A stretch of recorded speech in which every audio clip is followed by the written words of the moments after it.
Hey everyone, how you doing today? I hope everyone's having an awesome week so far.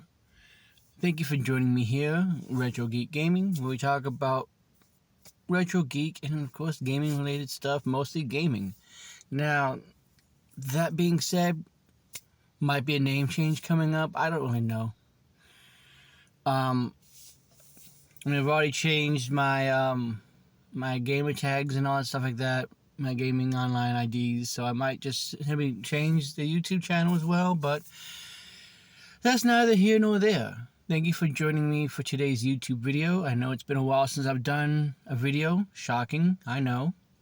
But let's go ahead and get into today's topic, which I think is an interesting one. I need a couple of days to sort of mull it over, as I usually do with every topic. I don't like to just jump in and just instantly talk about stuff. But for this, I meant to, but then it just kind of, life got caught up with me, as usual, between work and everything else. But well, what I'm talking about is, of course, what I already have in the title, and that is that apparently nobody is coming to E3, at least not the big three. You know, Microsoft, Sony, and Nintendo have all apparently passed on the invites to come to the physical E3 this year, basically confirming in my mind that E3 is dead. I kind of thought it had been dead for a while.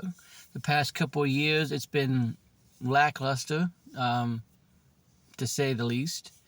Or it's just been the usual stuff where it's been like, I don't even think they had it last year. They had Summer Games Fest. So it's at a point now with all the digital media that we have nowadays, with Twitter, with Facebook, with YouTube. You know, all you gotta do is just throw up a quick YouTube trailer that's like 2 minutes long, and then you'll be like #1 trending on Twitter, you know, for a surprise drop.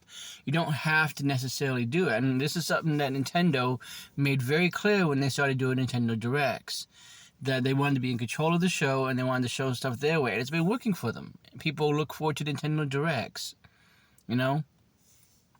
People get excited about Nintendo Directs. I get excited about Nintendo Directs, and I get excited to hear about, you know, there's a Sony State of Play and all that stuff, just to see what they're announcing. Even if there's something that doesn't interest me, it's at least interesting to be like, hey, what do you got in this presentation? And I may do a video about the supposed upcoming Nintendo Direct and my thoughts on it. You know, what we're going to get in that Nintendo Direct. I shouldn't have said upcoming or supposed, because I think it's been confirmed now.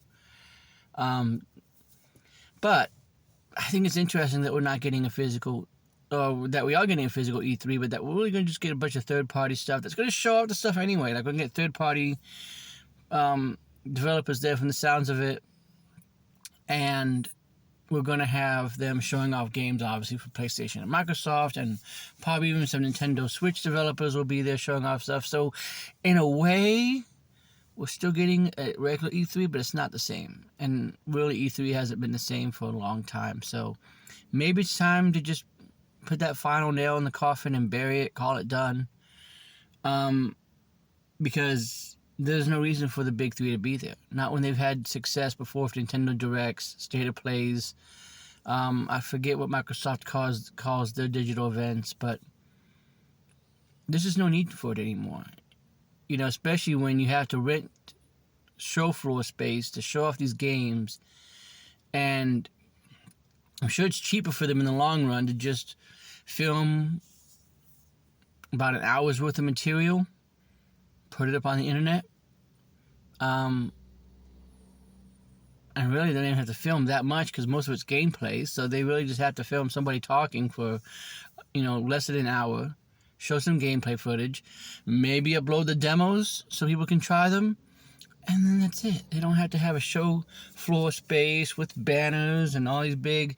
It seems like it's so much of a mess nowadays. Back in the 90s and maybe even the early 2000s, it was fine, but in today's modern era, E3 is just...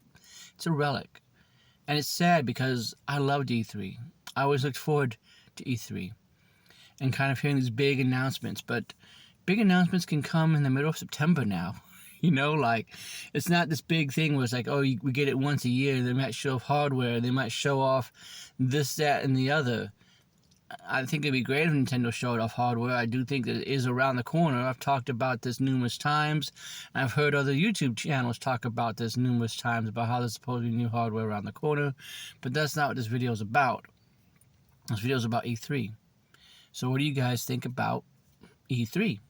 Do you think, like me, that, it was fun while it lasted, but now it's time to move on? Take E3 somewhere else, or just go bury it?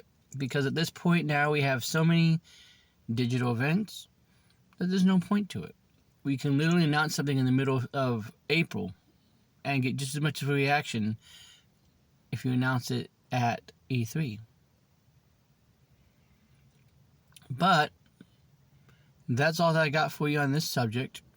I'm not going to keep you too much longer. I'm not going to drag it through. But I hope that you continue to have a great rest of your day if you are having a great day. And if you're not, I hope that you have a great day. But for now, I'm going to sign off, and I'll see you next time.